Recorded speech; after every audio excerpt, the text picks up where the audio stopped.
Hey everyone, Quinn Nation here. Thank you for joining me today. If you haven't done so, please subscribe, like, and share to help me spread information. So yesterday, I made a video about kind of giving support, and if people can't give support to each other, then just don't say anything at all. And I was talking about a particular instance where this person was very hateful, and I clipped it out. But today I want to share what that person said. Now, if you all know, I started this channel to help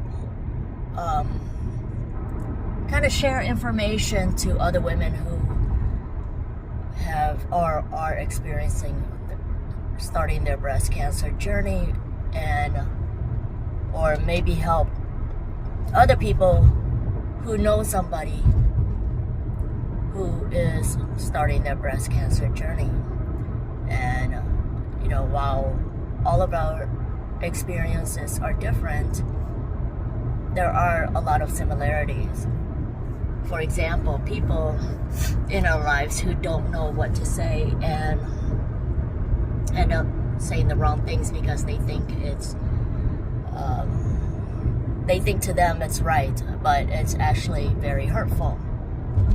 And for the last year, since my breast cancer journey, this person keeps sending me these text messages condemning me, how I'm not being a good Christian. I need to go back to church and don't get, and I've been posting talks about mental health and stuff like that. And he's like, don't get mental health therapy from anyone, anywhere that doesn't include the Bible. Or he says things like, cancer didn't even stop you from going back to God. Hurting me because I am a Christian. And I don't need to talk to people. I don't need to explain to people my relationship with God. My relationship with God is my relationship with God. I don't need to talk to anybody about it. I don't need to talk to him. I don't need to talk to, to anyone about it.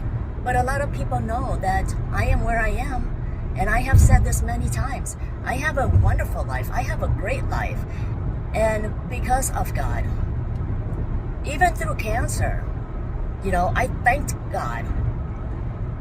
I thanked God for giving me the strength for getting me through this. I never once blamed God for giving me cancer. That's the stupidest thing to say. This guy was like, God allowed you to have cancer so that you could go back to him. I'm like, really? Did you talk to God? Are you God's right-hand man? Because so when your uncle passed away from cancer, what was that all about? Or when your dad passed away, just because I don't practice the way he practices, I must be wrong.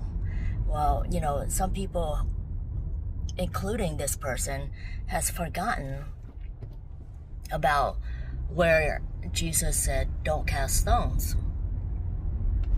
Because they're always casting stones. Oh, and then he says, I have a right to judge. I have a right to talk because I'm a sinner and cancer is a sin. Okay, so he's comparing cancer to sin now. He's comparing, he's like, everyone has chronic illnesses. Everyone has chronic diseases. It's called sin. And that's my chronic disease. Really? Did you have to get your breasts taken out because of your sin? Did you go through surgery because of your sin? Do you go through physical pain that I go through every day still after 11 months because of your sin? Do you worry about your cancer having to maybe coming back because if you don't take a certain type of pill for the next 5 years? Do you worry that your chances of cancer may come back at any point? And do your sin, whatever your sins are, Do they kill you? Because I know people who have died from cancer. I know people who have died from other chronic diseases. You know, I know people who have gone through treatment, having, you know, extensive treatment from chronic diseases. And this guy had the audacity to compare cancer with, you know, everyday sin. Every day we all sin. So everybody has cancer now.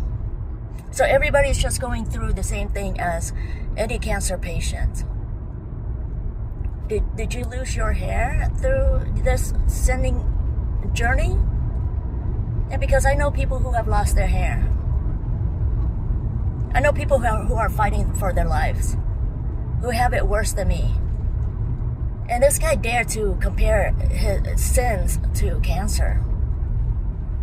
It makes... And still think that he is so much smarter and has the right to talk. Again, he forgot the part in the Bible where Jesus said not to throw stones or to judge. Because they're judging all the time. Every time he sends these messages, and nonstop, for the last 10 months, of how horrible of a Christian I am. And then trying to talk down and dismiss my journey altogether. Oh, don't get therapy. That does not include the Bible, because that will invite evil spirits into your life and harass you. Like, hello, pot calling kettle black.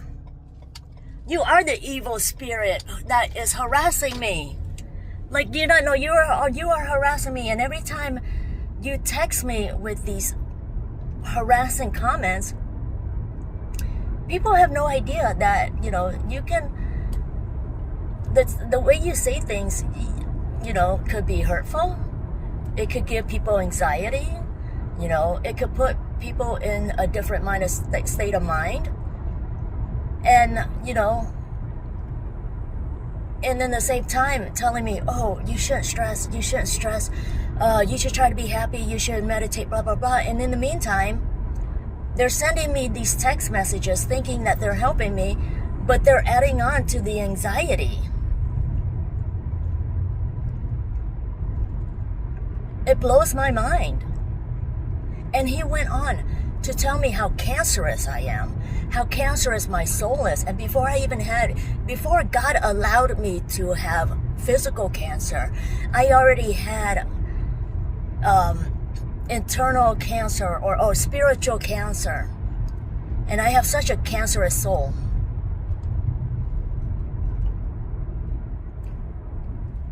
Like, that's helpful. Thank you. That's not harassment at all.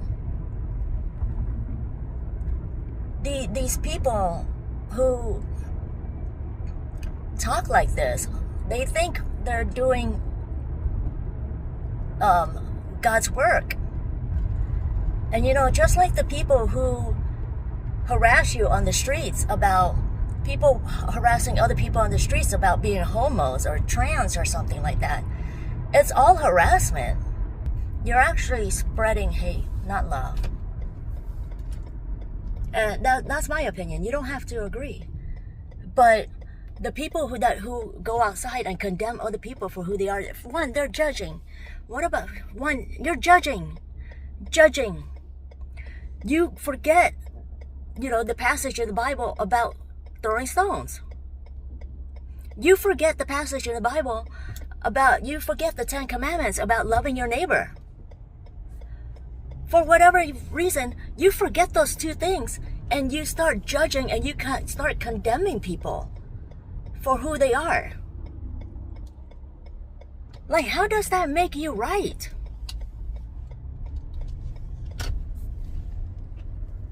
You know, and this kid, I call him a kid. He's only 1 year old, younger than me, but he has the mental capacity of a child. And he keeps talking on how horrible of a person I am, and how I'm using my cancer to cancer to justify my anger and hate, or something, or to be more angry at God and my family. Like, one, I'm not angry about God. You heard me saying earlier that I'm very thankful that God brought me here through, and given me the strength to overcome, and to get stronger, This dodo bird, just because people don't do what he does, he thinks it's all wrong. Then, oh, let me check in every time I go to church so that people think I'm just such a great Christian, or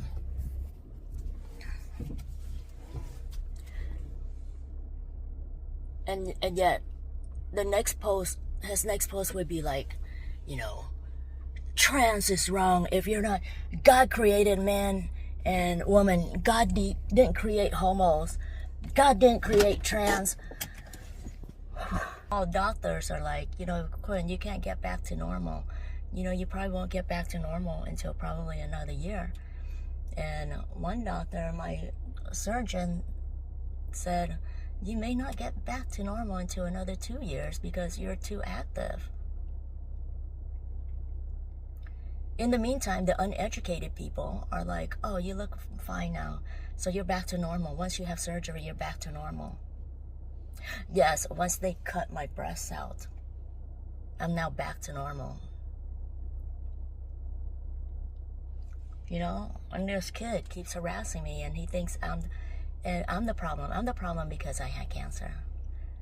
I'm the problem because God gave me cancer and I did come back to him. Like, what right do you have? He actually said he had the right to talk because he is a sinner and he also has chronic illness, chronic disease, and it's called sin.